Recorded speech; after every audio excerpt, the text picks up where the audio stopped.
This only gives Attorney Ligutan the right to ask leading questions, still not allowed to ask misleading questions. As I know, Attorney Ligutan is well aware of the distinction. Yes, Your Honor. Okay, to abbreviate the proceedings, the witness is so declared and Attorney Ligutan may ask leading questions of this witness. So ordered. Maraming salamat. Madam Witness, kayo po ma'am ay isang hostile witness na. So ma'am, I can now ask you questions. Sorry for a brief Bisaya. Pero ma'am, wala tanag-away ha? Opo. We are not enemies. Okay? Andito po tayo sa isang bagay lang. Ano yung totoo? Unsay tinuod, unsay kamatuoran. Let's proceed. Madam Witness, you already mentioned, in fact established, na bago ka naging SDO para sa Office of the Vice President, ikaw rin ang SDO na nag-handle ng confidential funds po para sa Davao City. Alala mo po ba yan?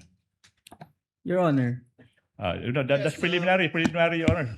That's Attorney Bakel, we are constrained to again object on this line of questioning on the ground of relevance, Your Honor.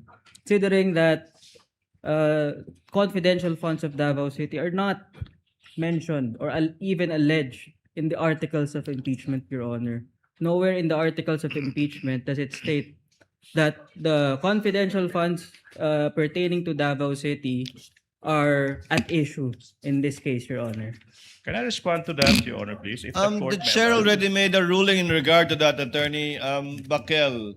We will allow it to establish pattern and or behavior, but not Hindi ko mainom to. to add to the articles of impeachment against the Vice President. That is quite clear. Opo. Not only to councils, but also to the senator judges and for the public as well. Yes. But the chair would like to note, if you would like to make one, a continuing objection insofar as this line of questioning is concerned. Yes, Yes. Your Honor. Continuing objection of counsel to this line of questioning is hereby noted. And also, Attorney Your Ligutan, Honor, you may please. proceed. Thank you so much. We will be continually invoking isang rule sa rules of procedure, Rule 130, Section 35. Exactly. I think that's what the Honorable Presiding Officer had in mind. Rule 130, Section 5, allowing presentation of evidence on previous acts to prove specific intent, knowledge, identity, plan, system, scheme, habit, custom, usage, or the like. Or siguro sa isang salita na maiintindihan ng ating mga kababayan, pattern. May pattern. May proceed, Your Honor? You may proceed, counsel. Thank you. So therefore, Madam, yung paghahandle po ng confidential funds, hindi na bago sa inyo. Tama po ba? Ano po, Your Honor, familiar lang po ako sa pagiging SDO, SDO. Special Disbursement Officer. Alright, now. And ma'am, familiar din po kayo sa mga dokumento or reports na kailangan ihanda bago po magamit ng isang opisina gaya ng Office of the Vice President ng confidential funds. Tama po ba? Opo, Your Honor. Opo. Thank you so much, ma'am. In fact, madam, you are familiar with Joint Circular 2015-01. In particular, nakasaad dyan, paragraph 4.2. May we be allowed, Your Honor, please, ayan. Ma'am, nakasulat po sa paragraph 4.2 ng Joint Circular 2015-01 na lahat ng allocations ng confidential funds dapat supported by yung unang dokumento, ma'am, nakasulat dyan, physical and financial plan. Familiar po kayo sa provision na ito, ma'am, di ba? Yes, Your Honor. Okay, ma'am, salamat po. Now, according sa provision na ito, ang pagdi-disperse, okay, ang paggagamit Ma'am, what's Bisaya for disbursement? Kung alam niyo po. Ano ba yung Bisaya? What term do we use? Cebuano Bisaya for disbursement. Ang pag-release, Pag-release. Okay. Kailangan base yan sa physical and financial plan. Okay? Therefore, hindi po pwede na may marirelease na confidential funds kung walang tinatawag na PFP. No? Physical and financial plan. Tama po ba? tama po, Your Tama Honor. po, ma'am. Di po ba, ma'am, kinukumpirma mo na para sa ika-4 at huling quarter ng 2022 para ma-release yung 125 million pesos na confidential funds, sinasabi nyo, nag-comply naman yung Office of the Vice President sa kinakailangang physical and financial plan. Tama po ba? Yes, Your Honor. Tama po ba? Now, in fact, ma'am, pumirma ka at nagsumite kayo ng isang physical and financial plan na yung petsa is December 13, 2022. Tama po ba, ma'am? Di ko maalala exactly ang number, Your Honor, pero naghimo mi og physical financial plan. Naghimo, Your Honor, means... Gumawa sila ng physical and yes. financial plan. Thank you so much. Now, so para po maalala natin, ma'am, no? Ipapakita natin ngayon yung isang physical and financial plan. Okay? Marked as P-I-14-1 for the prosecution. Show the document on the screen and to the witness. Ma'am, yung physical and financial plan, ipinirmahan po ni Rosalyn Sanchez tsaka ni Sara Z. Duterte. Tama po ba? Yes, Your Honor. Now, maalala mo now yung dokumentong ito. Tama po ba? Yes, Your Honor. And then base sa dokumentong ito, ma'am, sinasabi dyan, ikaw yung tinatawag natin na Project Accountable Officer. Tama po ba? Opo, Your Honor. Mhm. In fact, ma'am, you will also confirm na pinirmahan niyo po yung PFP as the Project Accountable Officer. Nakasulat dyan, ma'am, mo. Ma'am, di ba, ma'am, nakasulat dyan? Opo. Prepared by. Ibig Yes. sabihin, kayo po, ma'am, yung nag-prepare ng PFP. Based sa Kasama, document. yes, Your Honor, pero during paghimo ani, Your Honor, kasama ko po ang aming security officer, Your Yes. Honor. By paghimo, namuan, it means while we were making this, I was with our security officer. Yes, sir. Ma'am, tama po yung interpretation ko, di po ba? Kasama ko po ang aming security officer, Your Honor, kasi sa kanya po ako naghihingi ng mga inputs or guidelines ma'am. in preparation for the Yes, ma'am. physical financial plan. Maraming salamat for that. But we will go into that, ma'am, ha? We will go into that. Aabot po tayo sa punto yan. Okay po, ma'am? Yes, Now, ma'am, bilang po Project Accountable Officer, ikaw nakasulat dyan, ikaw yung nagprepara ng plano, ikaw din, being the officer, accountable officer, yung naglista ng mga confidential funds. Ma'am, yung paglista, ma'am, ha? Yung tanong ko, ha? Paglista ng confidential funds, programs, and activities na nasusulat sa physical and financial plan. Di po ba? Pwede usabon, Your Honor, ang Okay. question. Ako usabon, ma'am, no? Bilang Project Accountable Officer, the one who prepared the plan, ikaw din yung naglista. Yung naglista, ma'am, Sulat. sa plano, sa plan, ano yung mga programa tsaka activities. Yung paglilista po. Kayo po yun, di ba? As the Project Accountable Officer, the one who prepared the plan. Tama po ba? Tama po with the tulong po ng security officer. Yes, ma'am. We'll mga go into that. inputs. Ma'am, let's continue. Now, makikita natin sa plano, ma'am, na inilista nyo under the column programs with an S, activities with an S, projects with an S, PAP.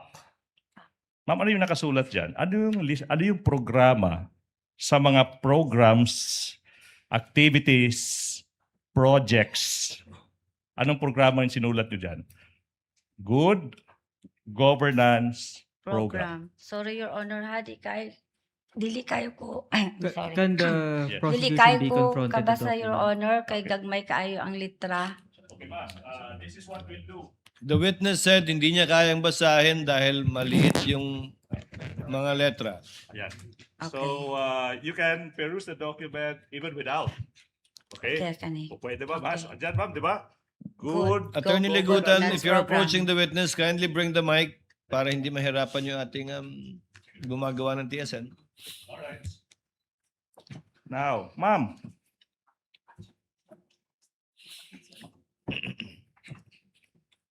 Okay na po ba?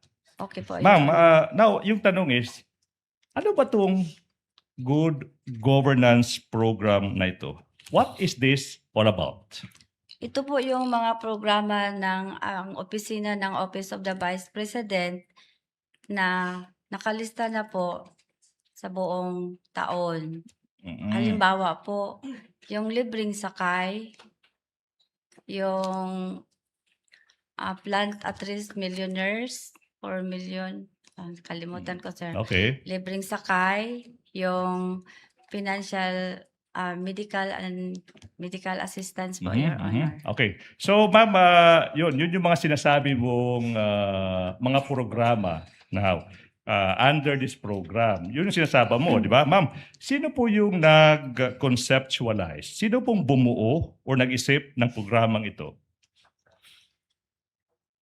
Ang opisina po ng Office of the Vice President, Your Honor, with coordination po sa aming security officer. Now, kailan po nabuo ang planong ito?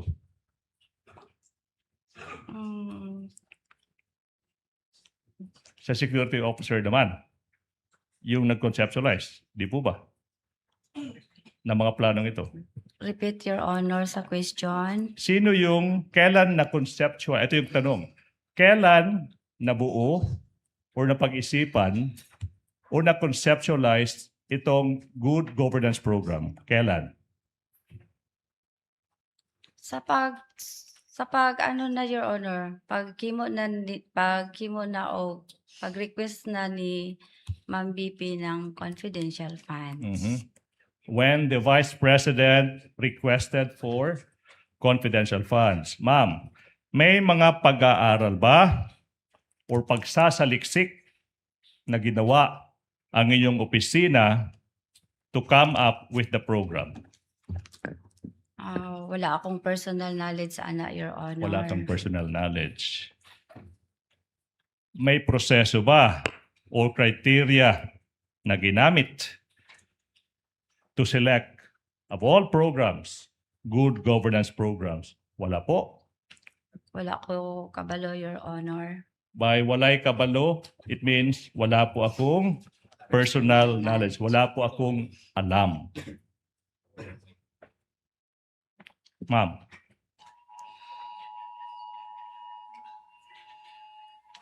Oops. We're fine here, okay? Let's continue, Your Honor. You may Okay. continue, counsel, but the public is reminded to kindly put their phones in silent mode. Okay, now. Ma'am, sinabi niyo, ma'am, na wala po kayong alam, wala kayong personal knowledge, kasi po,